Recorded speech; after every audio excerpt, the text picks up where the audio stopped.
नमस्कार मित्रांनो, स्वागत आहे तुमचं आपल्या पॅशनेट जर्नी या युट्यूब चॅनलवर।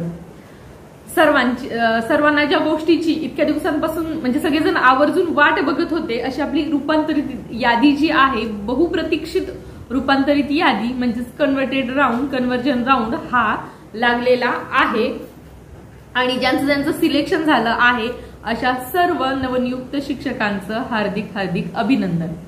आता कालपासून बरेचसे मेसेजेस येत आहे, कमेंट्स येत आहे की मॅडम तुमच्याशी बोलायचं आहे आणि तुमचा मोबाईल नंबर द्या। तर मला तुम्हाला हे सांगायचं आहे की हा जो व्हिडिओ आहे याच्या डिस्क्रिप्शन मध्ये आपल्या टेलिग्राम चॅनलची मी लिंक दिलेली आहे, तिथे तुम्ही जॉईन करा। तिथे ग्रुप आपला ओपन आहे। तुम्हाला ज्या काही अडचणी येतील डॉक्युमेंट व्हेरिफिकेशन साठी किंवा अन्य काहीही अडचण असेल तर तिथे तुम्ही मला मेसेज करू शकतात। मी सकाळपासून सर्वांच्या मेसेजेसला रिप्लाय देत आहे।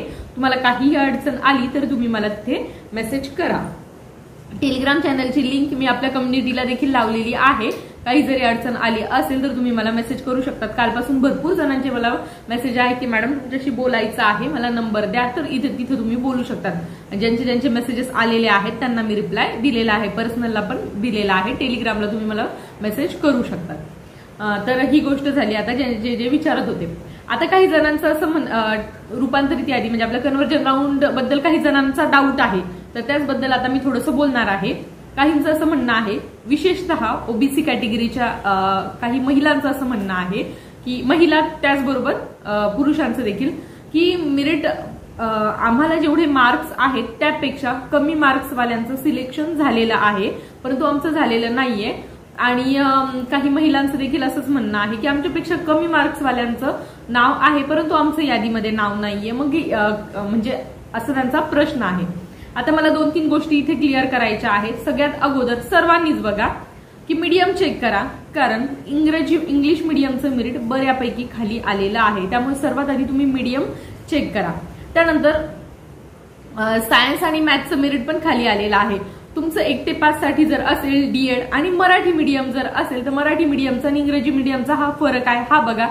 त्याचबरोबर जर तुम्हाला असं वाटत असेल की नाही मराठी मीडियमचाच उमेदवार आहे परंतु माझ्यापेक्षा कमी मार्कवाल्याचं त्याचं सिलेक्शन झालंय, तर एकदा त्याचं समांतर आरक्षण ऍक्च्युअली समांतर आरक्षण तर आता तुम्हाला माहिती की समांतर आरक्षण नाहीये या राऊंडला, पण तुम्हाला जर जसं काय वाटत असेल तर तुम्हाला 2-3 गोष्टी करायच्या आहे। काय करायचं मी तुम्हाला सांगते की आपली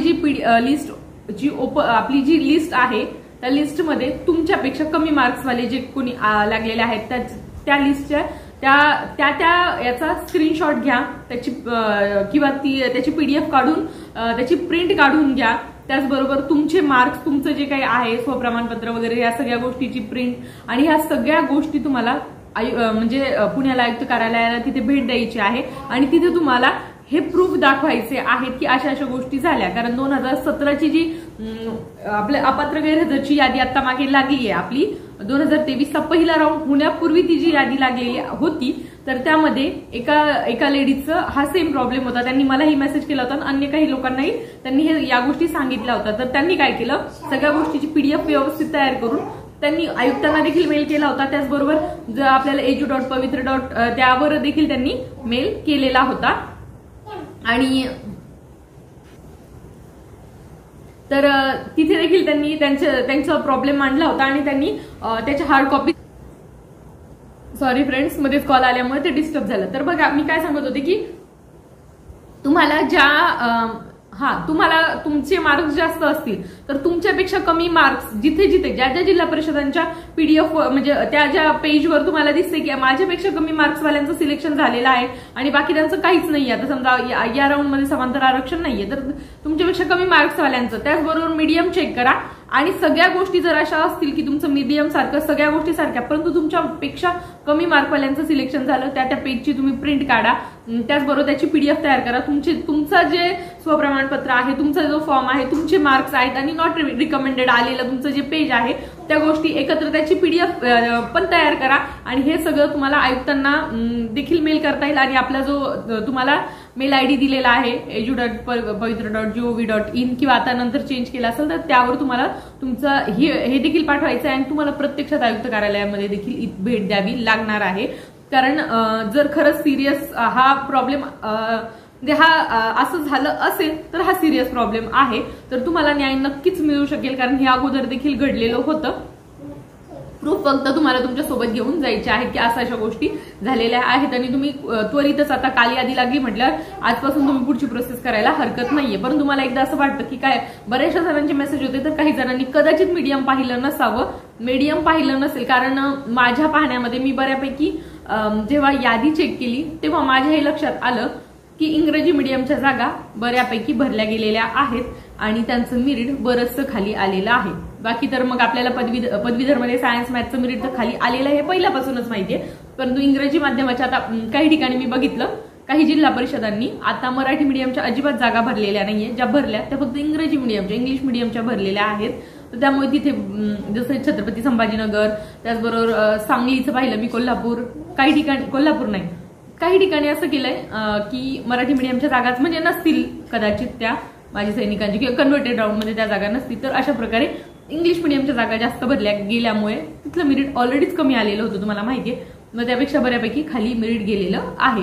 तर हे एकदा तुम्ही क्लिअर करा आणि तुम्हाला असं वाटत असेल की नाही तर तुम्ही मला आपल्या टेलिग्राम चॅनलला देखील मेसेज करा. काही जणांनी मला केलेला आहे की नाही आम्हाला मार्क्स जास्तच होते आणि मग आमच्यासोबत असं झालेलं आहे, तर तुम्ही मला त्याचा मेसेज करू शकता. आता या पुढची प्रोसेस कशी असेल, मला आता बरेच काही जणांचं सिंधुदुर्ग जिल्हा परिषदेमध्ये सिलेक्शन झालेलं आहे, तर मला ते बऱ्यापैकी विचारत आहे की मॅडम पुढची प्रोसेस काय असेल, आम्हाला मार्गदर्शन करा, त्यासाठी नंबर वगैरे पाहिजे. तर त्यासाठी पण तुम्ही तिकडे मला मेसेज करा. काही अडचण असेल तर मी तुम्हाला सांगेल. पुढे समुपदेशनासाठी देखील सिंधुदुर्ग झेडपीमध्ये ज्यांचं झालंय त्यांना मी मार्गदर्शन करेलच. तुम्ही मला तिथे मेसेज करा. त्याचबरोबर डॉक्युमेंट व्हेरिफिकेशनसाठी आता बघा तुम्ही काय करा, सर्वात अगोदर ज्यांचं सिलेक्शन झालं आहे त्यांनी आता एकतर नवीन ग्रुप तयार झाले असतील, समजा कन्व्हर्टेड राऊंडचे ग्रुप तयार झाले असतील तर त्या जिल्हा परिषदांमध्ये जे ग्रुप तयार झाले असतील त्याला जॉईन व्हा. जर ग्रुप तयार झाला नसेल तर तुम्ही ग्रुप तयार करा किंवा फर्स्ट राऊंड पहिला राऊंड जो आहे त्या ठिकाणी सगळ्याच जिल्हा परिषदांमध्ये ग्रुप तयार झालेले आहेत, तिथे जाऊन तुम्ही जॉईन व्हा. ज्या प्रकारे मग डॉक्युमेंट व्हेरिफिकेशनसाठी पुढच्या प्रोसेसचे जे पत्र वगैरे ह्या गोष्टी येतील तर ग्रुपवर देखील तुम्हाला अपडेट मिळते. तुम्हाला पर्सनल कॉल येतो, मेसेज येतो, मेल येतो. तेव्हा असं नाही की तुम्ही कुठला ग्रुप जॉईन नाही केला तर तुम्हाला येणार नाही, परंतु ग्रुपचा फायदा खूप जास्त प्रमाणात होतो. कारण ज्या जिल्हा परिषदांमध्ये नेमणुका मिळाल्या नाही त्यावेळी नेमणुका वेळेत मिळाल्या नाही, तुम्ही बघितलं 3-3 महिने लेट नेमणुका मिळालेल्या आहेत काहींना, तर मग त्यावेळी ग्रुपचा खूप फायदा झाला. त्यामुळे ग्रुप असणं खूप गरजेचं आहे. व्हॉट्सअप ग्रुप असेल तिथे जॉईन व्हा. जुना म्हणजे आता या 3 महिन्यापूर्वीच्या शिक्षकांचा असेल तिथेही जॉईन व्हा, तुमचा नवीन असेल तिथेही जॉईन व्हा, म्हणजे जेणेकरून तुम्हाला अपडेट्स मिळत राहतील. तुम्हाला मेल मेसेज येत जातो. आता तुम्हाला डॉक्युमेंट व्हेरिफिकेशनसाठी बोलवलं जाईल. डॉक्युमेंट व्हेरिफिकेशनसाठी कुठलं डॉक्युमेंट पाहिजे त्याची मी जी लिस्ट आहे ती मी तुम्हाला टेलिग्रामला टाकून देते. त्याप्रमाणे डॉक्युमेंट्सचे 4 बंच तरी स्वतःजवळ बनवून ठेवा. एकच बंच तिथं घेतला जातो पण 4 यासाठी की ते पुढे तुम्हाला कामं येणारच आहे. काय होतं की चुकून एखादं डॉक्युमेंट इकडे तिकडे, तर त्यासाठी आपल्याकडे असायला पाहिजे. 4 बंच तुम्ही बनवा. आमच्या तिथे एकच बंच घेतला होता, परंतु काही जिल्हा परिषदांमध्ये 2-2 बंच घेतले गेले. त्यामुळे तुम्ही तुमच्याकडे 4 ते 5 बंच बनवून ठेवा. म्हणजे तुम्हाला नंतर पुढे जेव्हा जॉईन झाल्यानंतरही हे लागणारच आहेत, तर जेव्हा तुम्ही पंचायत समितीत इकडे तिकडे देणार तेव्हा एक बंच तरी तुमच्याकडे पाहिजे. म्हणजे 4 ते 5 बंच तुम्ही तुमच्याकडे बनवून ठेवा. मी माझे 5 बंच बनवलेले होते आणि मला ते नंतर म्हणजे पुरे कामी आले. त्याचबरोबर जेवढे म्हणजे तुमचं जे स्वप्रमाणपत्र आहे त्या स्वप्रमाणपत्रामध्ये तुम्ही जेवढे डॉक्युमेंट्स म्हणजे जेवढं तुमचं क्वालिफिकेशन डॉक्युमेंट्स तिथे अपलोड केलेले होते, तिथे दाखवलेले होते, ते सगळे तुम्हाला लागणार आहे. सगळे त्याची हे आहे मी ती पण टाकून देते, कम्युनिटीला देखील टाकते, तर ते लागणार आहे. आणि डॉक्युमेंट व्हेरिफिकेशनचं एवढं काही टेन्शन घेऊ नका. त्यामध्ये एकतर अपात्र करत नाही, चुकून हुकून जर असं झालं तर तुम्हाला पुन्हा म्हणजे संधी मिळते ते डॉक्युमेंट पुन्हा हे करण्याची. अडचण काही नाहीये. फक्त एवढं लक्षात राहू द्या की 10वी 12वी गुणपत्रक त्याचबरोबर तुमचं सर्टिफिकेट पण तुम्हाला लागतं. कारण त्याचं कसं आहे की तुमच्याकडे लिव्हिंग सर्टिफिकेट नसलं तरी 10वीच्या प्रमाणपत्रानुसार तुमची डेट ऑफ बर्थ चेक केली जाते.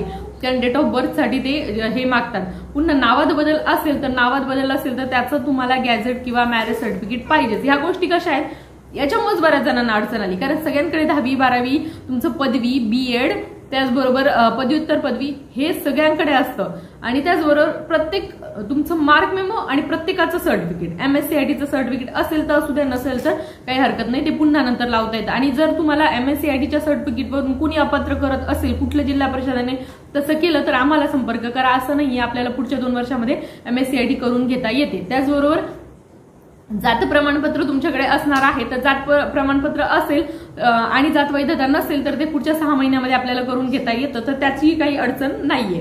त्याचबरोबर तुमच्याकडे जे काही समजा अजून आता या आरक्षणामधून किंवा अन्य काही घेतलेलं असेल, तुम्ही ते ऑलरेडी हे केलेलं असेल तर त्याचं सर्टिफिकेट तुमच्याकडे पाहिजे. काय तुमचं समजा समांतर आरक्षणातलं असो किंवा मग काही, तर ते सर्टिफिकेट तुमचं जेवढे तुम्ही फॉर्म भरताना सांगितलेलं आहे तेवढे सगळे सर्टिफिकेट तुमचे पाहिजे. TET पाहिजे, TETचं प्रमाणपत्र, CTTचं प्रमाणपत्र पाहिजे.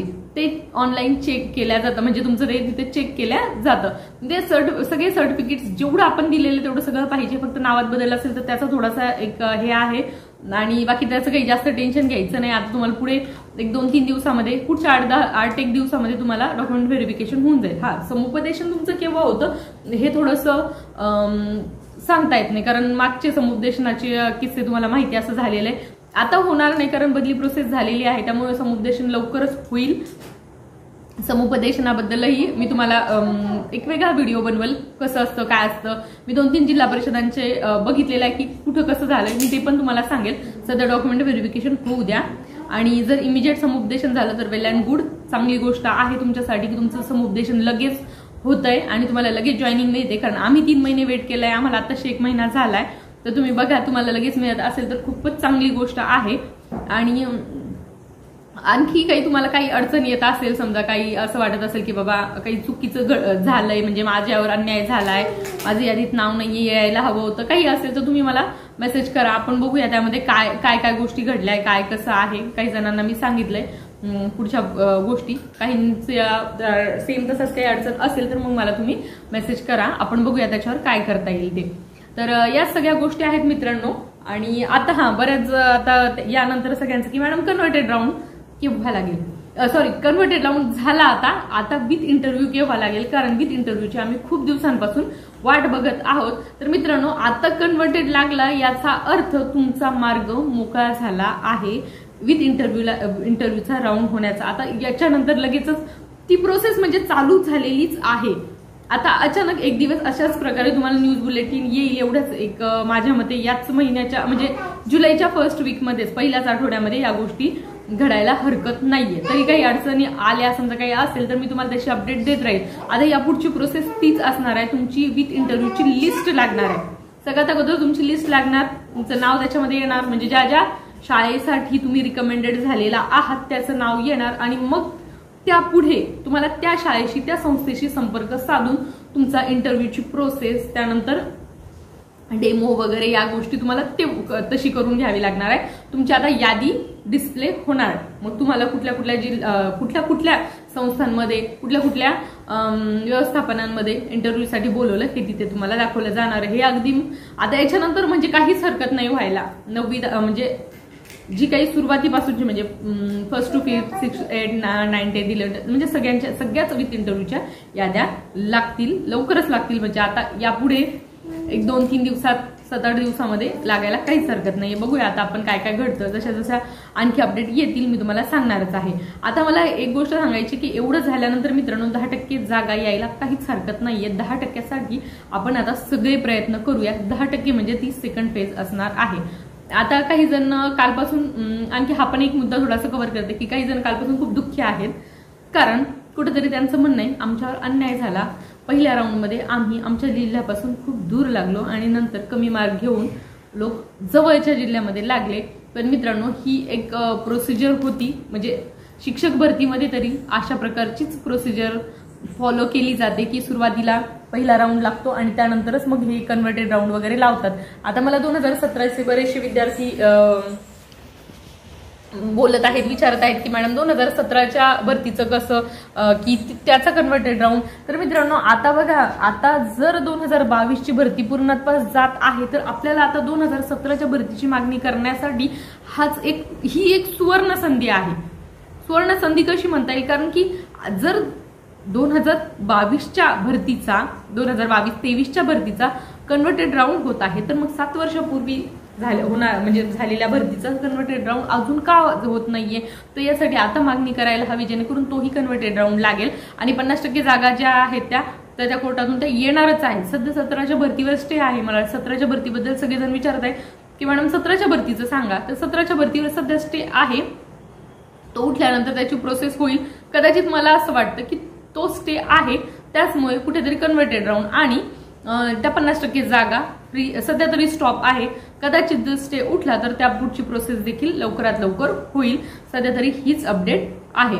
यानंतर तुमच्या काही समस्या असेल तर मला कमेंट करून नक्की कळवा आणि अशाच अपडेटसाठी किंवा काही तुम्हाला अडचणी असतील तर त्यासाठी आपलं हे पॅशनेट जर्नी चॅनल नक्कीच सबस्क्राईब करून ठेवा आणि त्याच्या बाजूचा बेल आयकॉन देखील नक्की प्रेस करा, म्हणजे तुम्हाला माझ्या येणाऱ्या सर्व व्हिडिओचे नोटिफिकेशन वेळेत मिळत जातील. चला तर मग मित्रांनो, पुन्हा भेटूया अशाच नवीन अपडेट सोबत, माहिती सोबत. तोपर्यंत चॅनल सोबत राहा. धन्यवाद.